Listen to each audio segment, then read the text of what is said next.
Жаңа жылдық дастарханға не жасасам екен деп ойланып жүрсеңіз, ендеше осы салатты сақтап алыңыз. Дастарханыңызға ерекше сән беріп тұратын болады.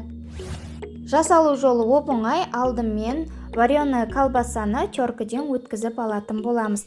Қажетті ыдысымызға, үлкендеу ыдысқа осылай бірінші слой колбасаны қоямыз. Одан кейін майонезімізді жағып шығамыз. Оны жағу міндетті емес, осылай сеткілеп қойсаңыз болады. Одан кейін суға піскен картошкамызды да теркіден өткізіп, ұсақтап оны төсеп шығамыз. Қайтадан майонезімізді жағып шығамыз. Майонезді осылай мен сияқты мешокқа салып жақсаңыздар өте ыңғайлы. Одан кейін плавленый сырды жағып шығатын боламыз. Ол салатқа өте ерекше дәм беретін болады. Достар, рецепт ұнап жатса лайк басып, каналыма міндетті түрде тіркеліп қойыңыздар. Қоңыраушаны басып қоюды ұмытпаңыздар. Алда талай жаңа жылдық рецепттермен бөлісетін боламын.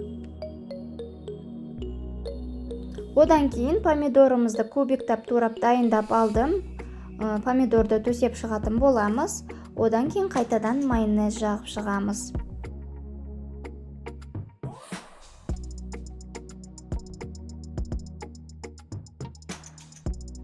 Бізге осындай чипсы қажет болады.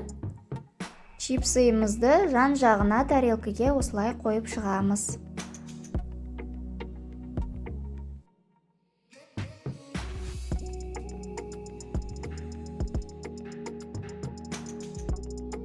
Ал енді кукурузды үстіне салатын боламыз. Жақсылап барлығын дұрыстап салып шығамыз.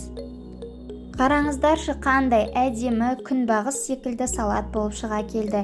Енді үстіне алдын ала кесіп дайындалған укропты осылай сеуіп шығамыз. Өте әдемі болып шығады. Достар, жасап көріңіздер, оп-оңай жасалады.